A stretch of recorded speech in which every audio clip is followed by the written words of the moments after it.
We're about to dive deep here with all the secret sauce to make a bunch of money online. Let's go. Right, round up all the troops. Anyone else?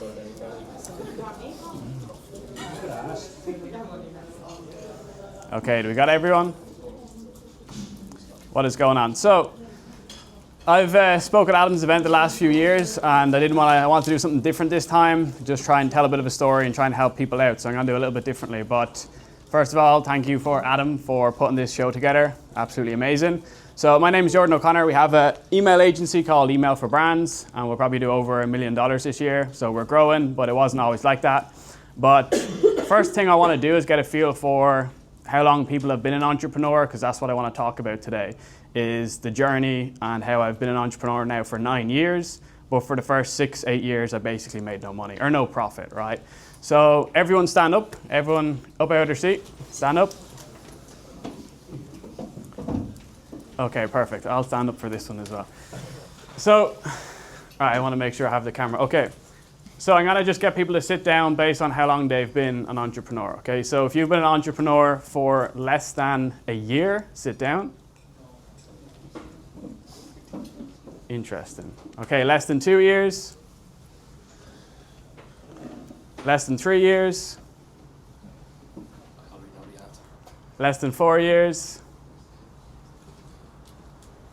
5 years. We're going to go for a while? Gotta go for a while. Right, I'll jump up to 7 years. Keep going. 10 years. Keep going. All right. I sit down there as well. How long have you been in the game, so? I went out on my own when I was 20 years of age, and I'm 41 now. Ah, well, you don't look it. Thank you very much. Fair play to Put you. the grey in every morning. That's it. Well, you can stay standing for the whole thing if you want. Or I talked about it with someone else behind me. I didn't want this to Zoom, you know? Right, perfect. So I'm going to briefly share a story from my notes, and let me just pull it up here so I can talk about this. So the reason why I'm going to talk about this is because I'm really going to talk about the truth of being an entrepreneur, chasing your dreams, and why most people fail and how you can actually succeed, right? Because for the first 6 years of my life, I basically, like I said, I tried dozens of different things and it never worked out, right? And then I was in New York a couple of weeks ago for a Mastermind, which is something that I want to talk about briefly. I recently joined a Mastermind last year, went to an event in Dublin, and then I made the biggest investment of my life, spending 30 grand on a Mastermind, right? And it's really helped me to, push more to grow our agency, and so we can cross, over $1 million this year in sales for the first time ever. But I remember being in Central Park with my girlfriend, and we were cycling around. I remember getting this voice note from Adam.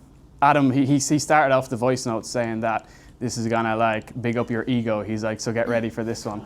So I was like, oh, interesting, what's this gonna be? So I remember I got off the bike, I walked away, and I remember Adam sharing this story. And it was a story about, I was with Adam in Spain over 2 years ago, and I went over to Adam, and it was funny because at this point in my journey, I remember opening up to Adam about where I was at, and I had spent 6 years trying different businesses, and I'll just briefly tell you guys what I tried and what didn't work. And this is the thing with entrepreneurship, is you just got to find what is going to work for you and what you enjoy doing, and try and find the mix. So up until that point in my life, this was over 6 years of being an entrepreneur full time, and this is after I left my job, right? So I had built a clothing brand, my first ever brand, which I took out a 20K loan that I said it was for a car from the credit union. Put that in, done that for a while, that didn't really work out. Yes, it generated money, didn't make much profit.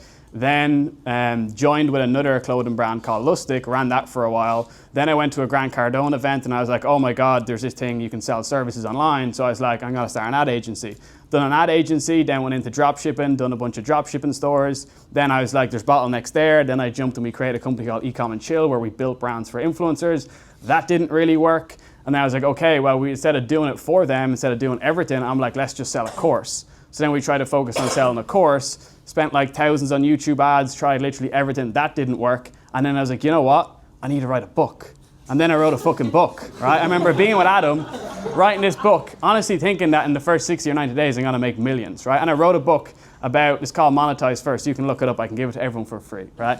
I wrote a book and that didn't work, right? I spent a bunch of money on ads there, and like all of these things made money, and all of these models work, but I was just jumping from thing to thing to thing, trying to find the next best thing.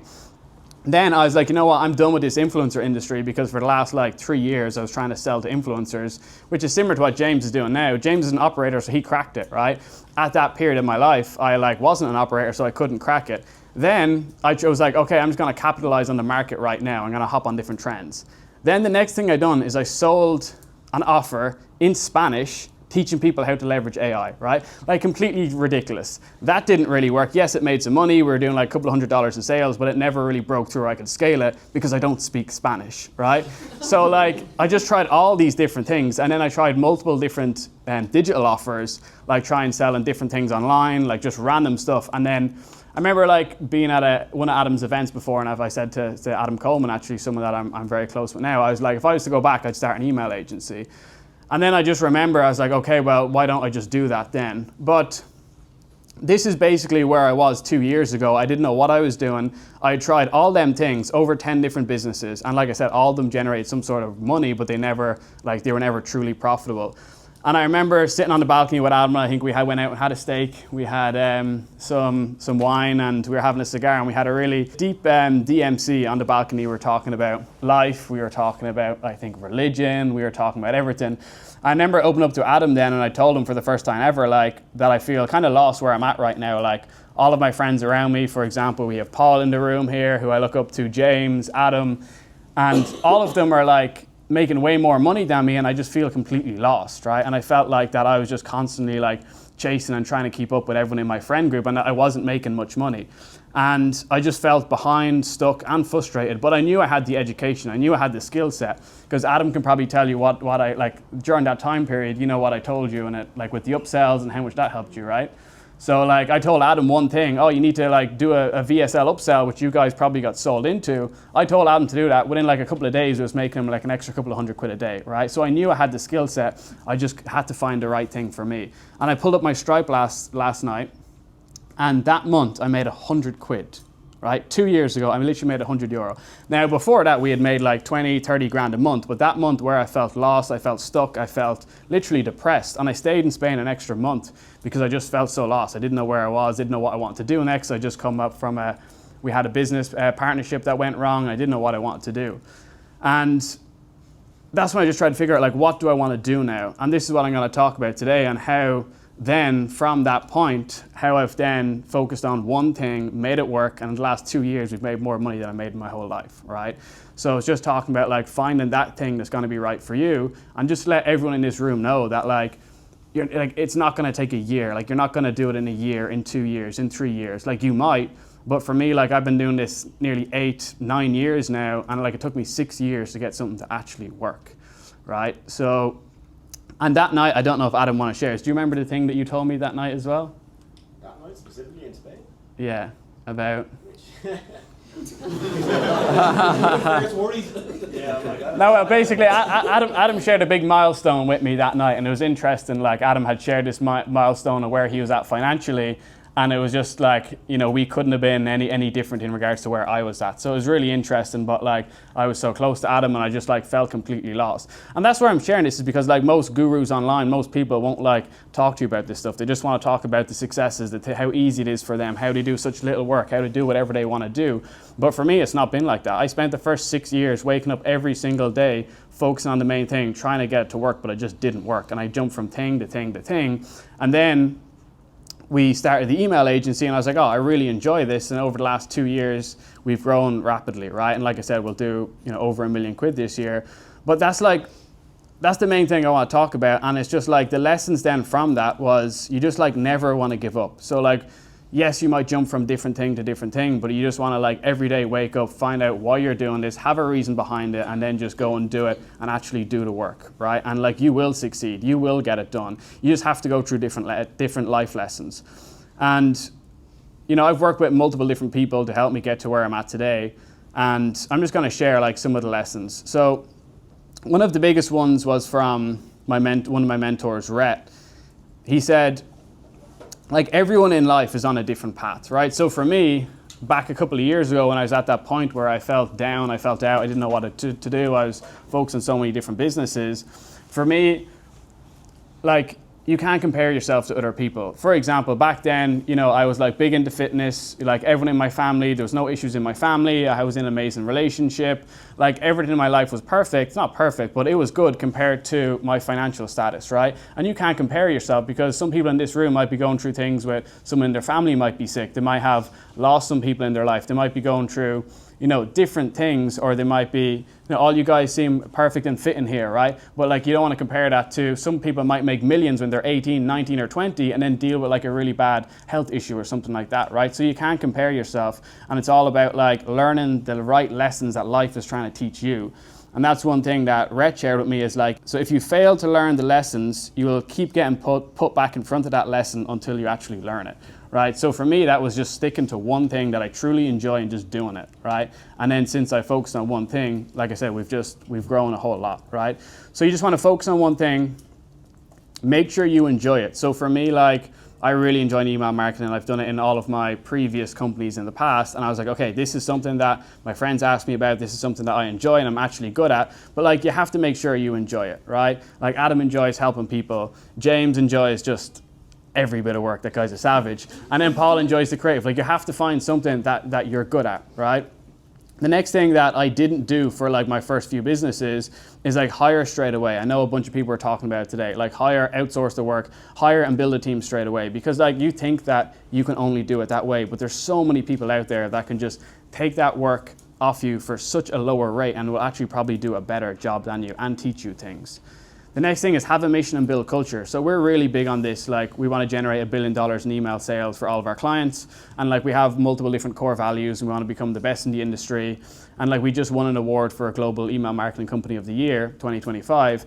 And like, it's so important that no matter if there's one of you, two of you, three of you, that like try and build a culture, like try and make it fun. Everyone that you bring on, even if they're a freelancer, like try and build something more than like you just doing this to try and hit 10K a month, right? Because people aren't going to buy into that. At the end of the day, if you want to build a truly amazing business, unless you're some like crazy tech wizard, you need team, right? And you need people.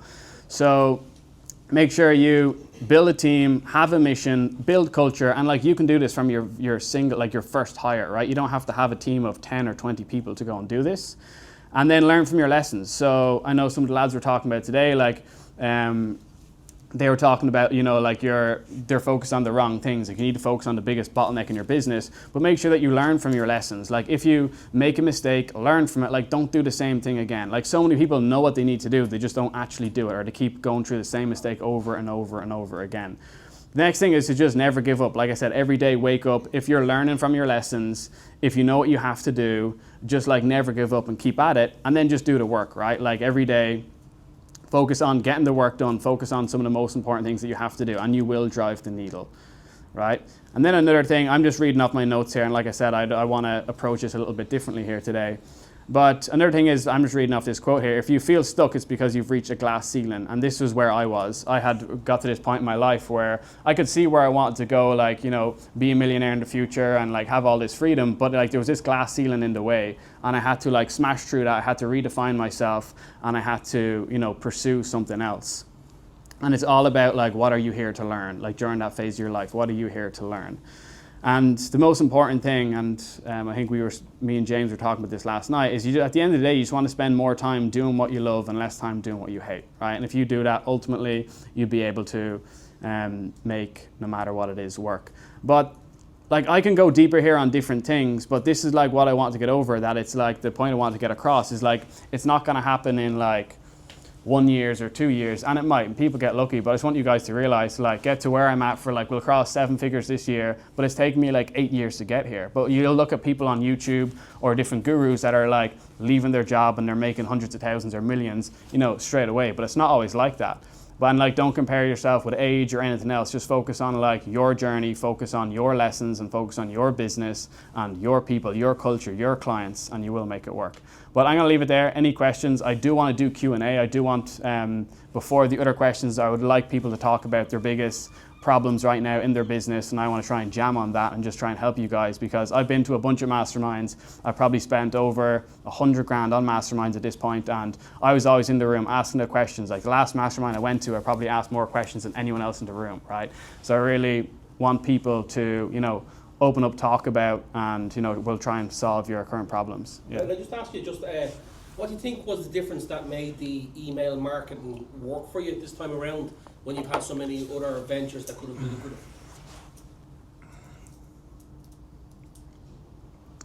I think I just enjoyed it more. If we look at the last business that I'd done, Ecom and Chill, we were building brands for influencers, and we had to do everything from, like, first of all, get the clients, and then we had to do like product research, we had to do product design, we had to do fulfillment, we had to do like the whole manufacturing process, the sampling process, and then we had to fulfill it, we had to do the marketing, we had to do the creative, we had to do the website. Like, we had to do absolutely everything, you know, and that was just spread, like, we were just spread so thin. And it wasn't good MRR. So for example, we might get someone to pay us 10, 20, 30K up front, but it will be like 6 months by the time we launched the brand, or longer. So like the cash flow and the back end economics of the company just didn't really work. Now, some companies have made it work, but where we were at, it was just too complex, really. So with email, it's just one service, it's very simplified, and I had an interest in it, and I'd done e-commerce in the past, so it was kind of like this perfect mix, really. And like Steve Jobs says, you can only kind of connect the dots when you're looking back, you know. Yeah. Can I ask you a question? Sorry. Yeah. Sorry. It's kind of along that lines, but you mentioned, like, it's something I'm going through at the minute. Paul's creative, and you've mentioned a few people who have different maybe values. Like, what specifically, is it more about what you like and how you are as a person, or what is it about email that you specifically dived into? How did you crack, like, okay, email is the thing? Is it to do with like you and how you think? Like, how did I choose that as a service, you mean? Why exactly email?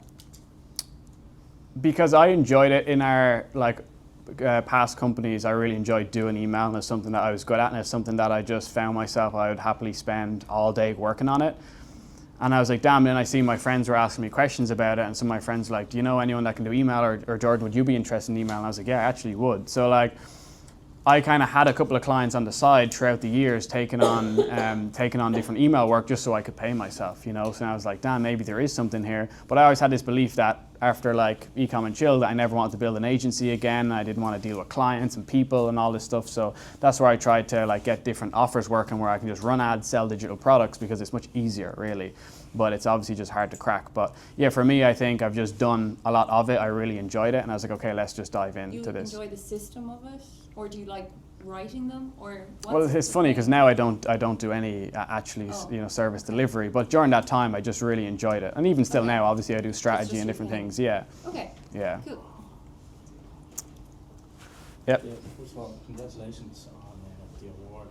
Thank you. I know in comparison to your last talk, I can't wait thinking, Jesus, Jordan's this stone cold Terminator. But it's nice to see the kind of two sides of the coin and the raw approach.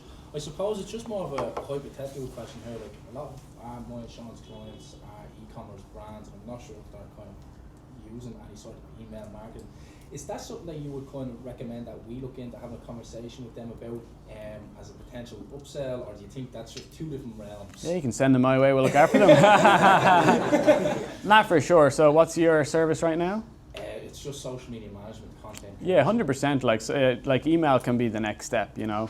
Like, a lot of brands don't do it. We are trying to crack our messaging now with paid ads, and it can be hard because email is a service that the business can survive without, because the most important is kind of cracking ads on the front end, having a good product, and, you know, having good customer support and good fulfillment. So like, email is not necessary, but if you truly want to build a really good brand, get way more profitable, and deliver a good customer experience, like, email is really important, right? It's the biggest platform, really. It's bigger than like social media, bigger than Facebook. Like, over 4 billion people use it every single day. So it's important that brands are doing it, you know, and you can just like do your own research, and then just like take your best client being like, hey, we want to try this thing, we're going to do it for free for a month. Okay, perfect, there's your case study. And then obviously just try and upsell or progress your other clients into it, you know. But it goes hand in hand with social media, really. Okay, thank you. And it's more revenue generating. How big do their clients need to be to do email? like we've worked with people that have had 0 people on their email list, you can still do a setup for them, you know, so it really doesn't matter. The reason I asked, like one client comes to mind, I think he's doing something at the moment, it's Austin.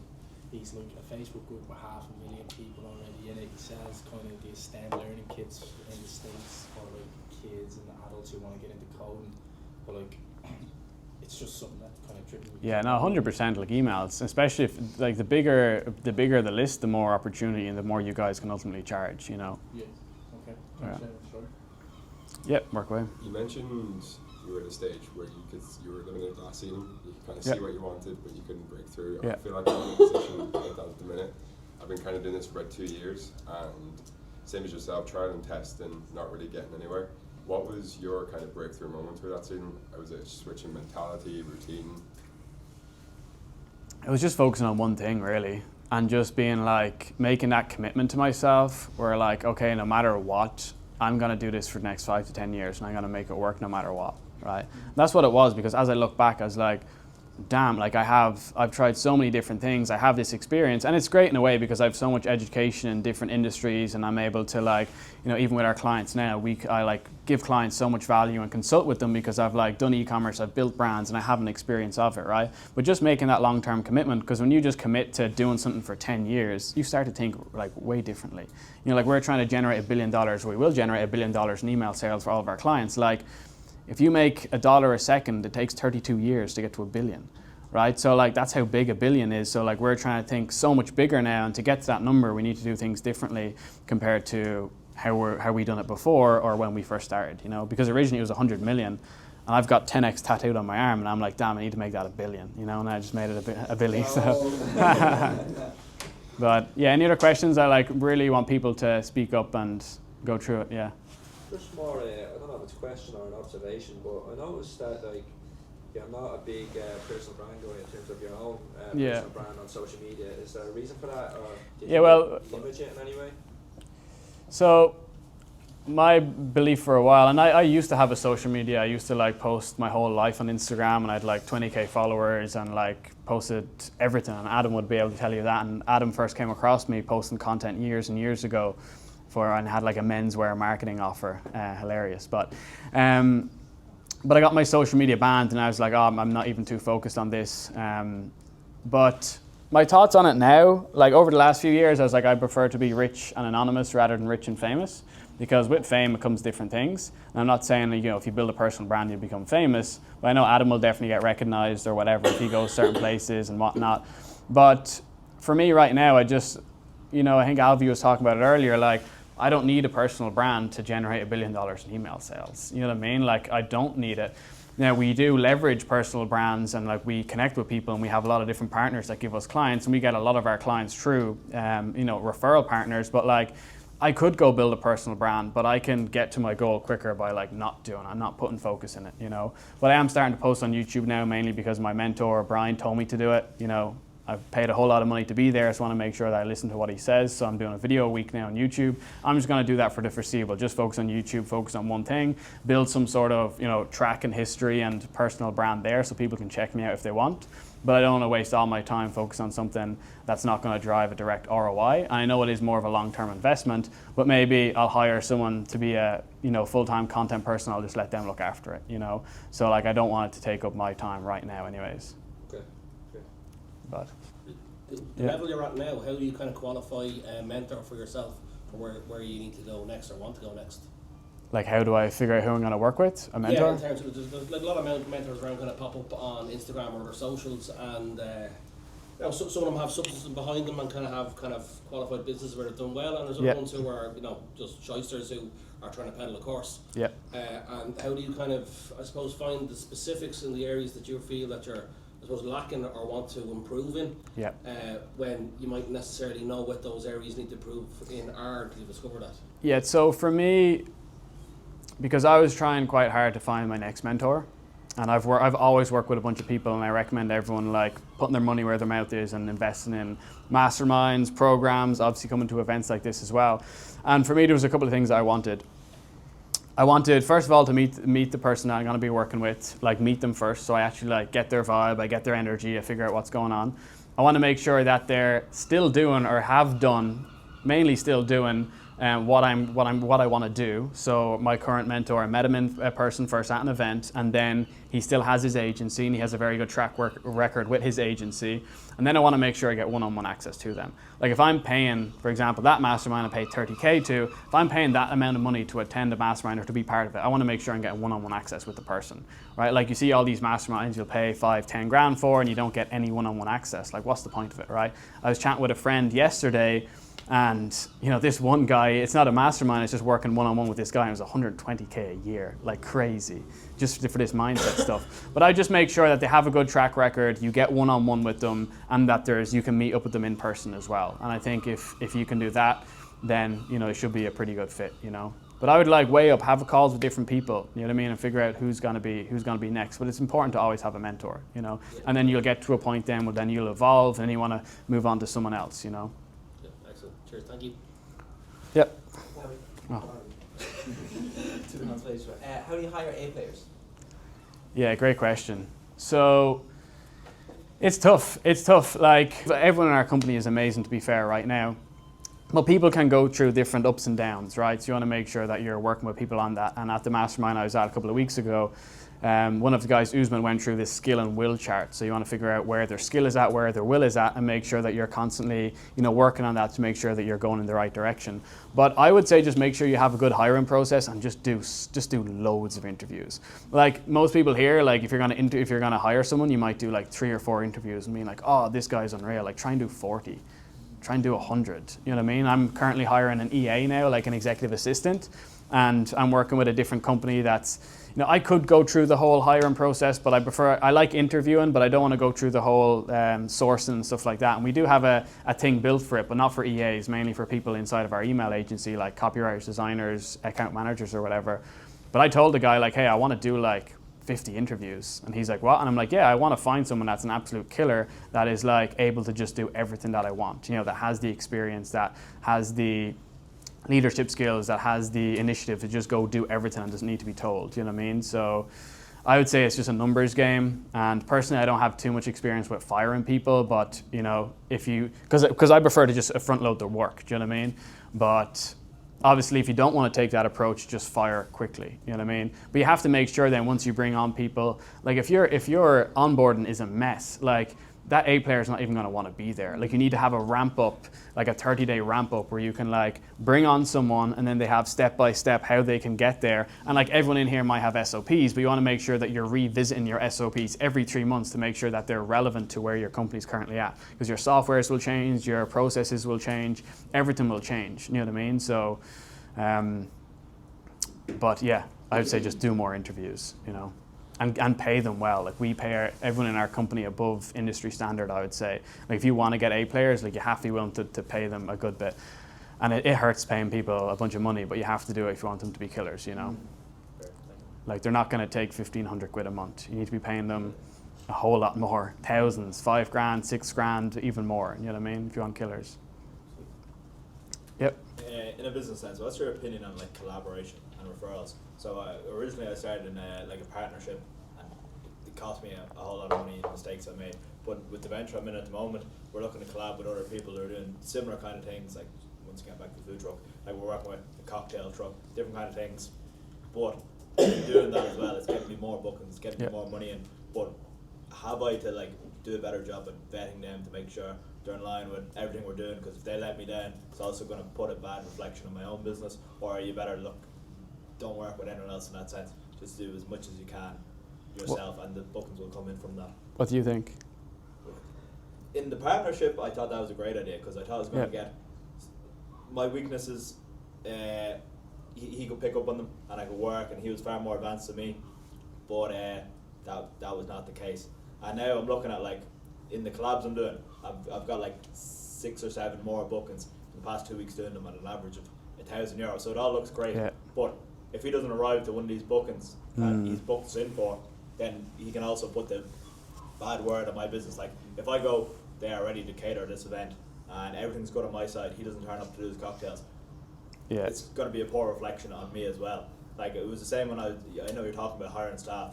I went from hiring people paying them €12 an hour, and I left them because I thought the SOPs going back to all in place. And it went terrible for the one night. 4 days later, I hired a chef, paying like €18 an hour, and that's what I'm able to be at this event with other people. So it's a tricky one. I probably partnerships are great. Like really, really good for us. Like I have a partnership with Paul there who does creatives. We're obviously in the e-commerce space. I have partnerships with people that do. Like the thing is with partnerships, the way you're talking about is perfect. Like it's how we acquire most of our customers, but you want to make sure that they're not a direct competitor. So like I'm not going to work with another email marketing company, or I'm not going to work with another company that even offers email marketing as a service, but we will work with people that do creatives or people that do ads or people that do website builds or CRO or social media, because then if they just offer that one service, then we can all just help each other out and like we can all like refer all different clients, right? But in your case where like your name is on the line, I'd make sure I'd have like agreements done up there where if you don't show up, they get a penalty and they have to pay you like a couple of grand or something. You know what I mean? Because like double of what the event is going to cost you, because then you're going to hurt your reputation. You know what I mean? So perfect, I'm doing this and here's the case. And the same vice versa. If you're attending his event, if I don't show up, I have to pay you double the cost. You know what I mean? So then there's like skin in the game where they have to show up, or say like there needs to be like 72 hours notice. Like I think for stuff like that where it's more like, like in person and it's like down to the line, you have to make sure you have agreements in place, unless you're like super close or something like that. But yeah, just make sure that you have good agreements so they can't kind of mess you about, Thanks. Yep. What do you get from a 30K mastermind? Yeah, so That's kind of the question. what do I get from it? Yeah, you obviously put a lot of value in terms of going to that. So Yeah, so it's 4 masterminds a year, and then you get one-on-one calls with my mentor Brian, and then there's weekly coaching calls as well. So, but for me, it's just about like connecting with people that are, making more money than me, and then just being able to go to someone with my current problems and just be like, how do I solve this? You know what I mean? So right now I'm pushing really hard to crack paid ads, and I'm spending or wasting a bunch of money on ads every single day, but I'm just trying to crack that, and I'm just making sure that I go back to Brian and to the team being like, hey, this is where I'm at, what do I do next? You know what I mean? And the same with a bunch of different things, like, at the Mastermind I ask so many questions on my current problems or current bottlenecks that I have and where I need to push to, and it's just motivation as well, where you get to a certain level and whatnot. But yeah, maybe good old Adam will do one point. I've been pushing Adam to say he needs to do a high level mastermind, but maybe one day. If anyone's interested, just reach out.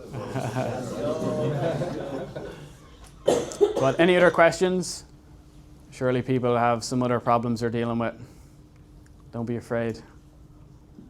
Let's go. What's your customer acquisition system? You said like partnerships and stuff. Do you have any other systems to get customers for your business? Yeah, of course. So there's 4 ways you can get customers: referrals, outreach, ads, or content, right? Like that's literally just 4 ways. So for me, it was just focusing on one first and nailing that, which was referrals. So like we're working our way into some big referral partners at the minute, like biggest gurus in the space, biggest companies in the space. So I'm working really hard on that. And I would say more that like a lot of our clients right now come from referrals, but I can't put all my eggs in one basket there. So I pay a cold email agency that also gets us some clients. So we closed a client this month from them, but it's been quite slow to be fair, but it is worth it. And then we're running ads now as well, but that's for like a new offer that we're that's more scalable. But up until this point, it's mainly been referrals and cold email, and also going to a bunch of masterminds. Like I go to masterminds, share some value, go to different e-commerce masterminds where like everyone there is just like has dropshipping stores or e-com brands, and I'm just there with email, give them a bunch of value and try and sign them as clients, And a lot of them need the service. So like obviously when they meet someone in person, they're like, oh yeah, Jordan can do it or whatever, So, but it all depends. I've ever been to a Jordan, he's made probably, 10, 20K. Because I don't have anything to sell, right, if I'm just doing coaching, but Jordan will make, I remember at the one in Dubai like that, it was probably 2, 3 drop shippers. Yeah. Immediately signed up or within the next month or something. Yeah. And it's just relationship building. Like it's one of my strengths, I'd say, connecting with people, jamming with them, building relationships, giving them value, and then I'm not trying to sell them. They just come to me being like, hey Jordan, I actually want you guys to do this, So yeah, it's the best way. Like if you're in the food space, like you want to probably be going to different, different wedding events or different things where people, and think outside the box, you know what I mean? like I went to Affiliate World in Dubai, and that's where like we got a bunch of clients, but it's not like we don't even do affiliate stuff or whatever. Well, I just knew there'd be a bunch of e-com guys there, so I went. And there's like, I want to go to more events this year as well, like more e-commerce ones, get into more Mastermind, so I can become more become referral partners, you know. But if you can get some referrals, it's so good. And there's some people in here that could probably collab with each other as well. I remember Amanda that spoke at this last event. I got connected with her in Slack, and we went back and forth trying to give each other some clients and stuff like that, and trying to like get some sort of referral set up. So you just want to collaborate and just make sure that you can, you know, share different clients with different people, you know. Yeah, and how would you go about picking one of those 4 methods? Let's say for me, if I was to focus on one, as you said, what would you go for first? Just whatever one you enjoy doing the most and you're best at. If you're like super introverted, like just do cold email or something like that. You know what I mean? If you enjoy content, do that. If you enjoy like, if you don't mind a bit more risk and you want to spend money, just do paid ads. You know what I mean? Like it all comes down to your strengths because they all work. You know. Yeah, of course. Cheers. But any other questions? I have one. Fitness and business. How has your mindset changed on that in the last, let's say, 2 years? Yeah. So last year I spent a lot of my year doing a bunch of different fitness stuff. So I done a Ironman 70.3, and then I done a marathon, and I was like spending a bunch of time training and all that sort of stuff. So I would just say like it's a balance. So if you have a goal, like have that goal, let's say if it's to do a high rocks or something like that, and be dialed in for a certain period of time, but then just go back to enjoying your life and having the main thing. Like unless you're a pro athlete or something like that, at the end of the day, your business, your relationships or whatever probably are more important. Like you can get carried away with spending a bunch of time on fitness and stuff like that. You know what I mean? So all depends on what your goal is. But right now I just have a healthy balance until I get the itch to do something crazy again, and then I'll just dive into it, right? And I'll do like a 3 or 6 month training block, and then that would really be it. But yeah, it is important to do it because your personal life and your fitness life is generally a direct reflection of your business life as well. Did I give you guys some motivation and some insight there? Yeah. You like that? Okay, great. And one thing I do have one ask. If you guys, I've started to post content on YouTube. So I have 195 subscribers now. So I want to try and get that above 200. So I need 5, but I'm sure I can get a little bit more. So it's Jordan OC, JORDANOC, and I actually have been posting stuff from my last mastermind there, lessons and reflections from last year, different agency stuff, different books I like to read, AI stuff. So it's very broad at the minute. I just want to talk about what I enjoy talking about. I'm probably not even going to dive too deep into email marketing there. I just want to share what I'm doing and trying to give insight to people. So if you guys want to subscribe, you'll be able to get some insight there as well on similar stuff to what I talked about today. How long have you been doing YouTube? My first video was like 4 months ago. So I've just been doing a video a week now for the last, I don't know, a couple of weeks. Are you enjoying it?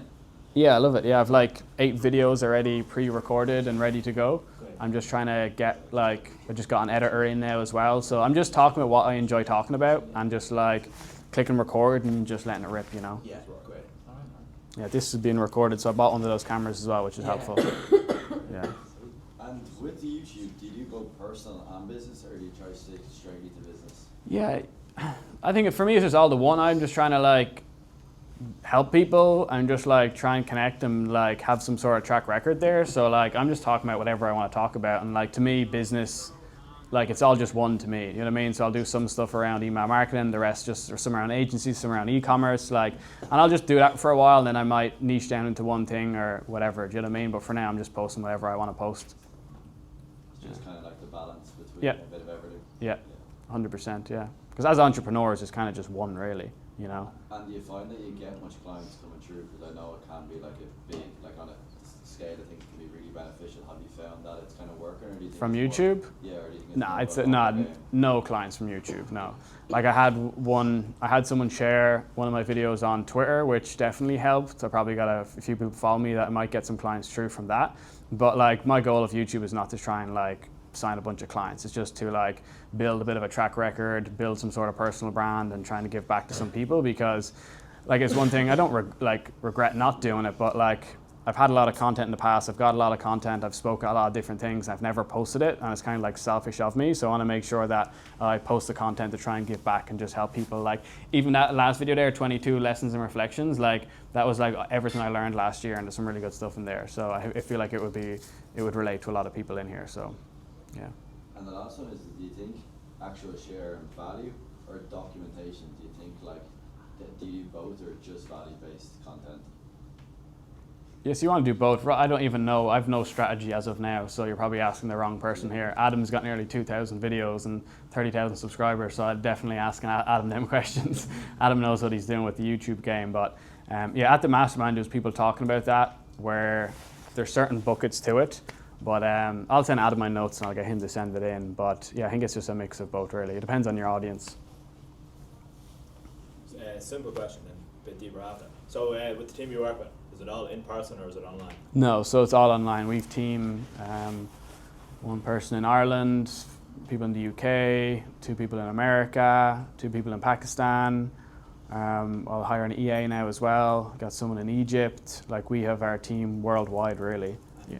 How do you find then? Because obviously, hopefully everyone here at some point might hire a virtual assistant or appointment setter, that kind of thing. So with working with different time zones, different people across, how do you manage your own expectations and make sure everyone's actually getting the work done and across time zones, meeting up with these people, setting up calls, all that kind of thing? Yeah, great question. So like we do this differently to most people. Like we, because we're trying to build culture, like I could probably pull it up here. Oh, this isn't my laptop, but we, like we don't track hours people work. We don't track when you clock on. We don't track how many you can take as many holidays as you want. We literally don't track anything. The only thing we track is output and actually getting the job done and making sure that you can show up to the calls that you're meant to show up to. So obviously if someone's slacking and not doing the output, we're just gonna let them go. But if you're superhuman, you can get all the work done in an hour and be on the weekly calls, okay, perfect. But it's more likely not gonna happen that way. But we're super flexible with that. And it might have like, there might have been some times where it's a negative for me, but overall I'm trying to build something that's fun, that's social, that people enjoy doing. So I don't track like any of the hours and time zones. Like because we have clients in the US, we have clients in Europe, we have clients in Dubai, our time zones is kind of just all over the place anyway. So most important thing is that you can show up for our calls and you can work with the people that you're meant to work with in your team. Like you can have some sort of overlap, you know what I mean? So you kind of just got to be flexible, but yeah, time zones isn't that big of a deal. Some people stress about it. If you're like US and like Australia or something like that. Like I was in Australia for Christmas, like that time zone is horrendous. But other than that, like US, Dubai, Philippines, it's not that bad, you know.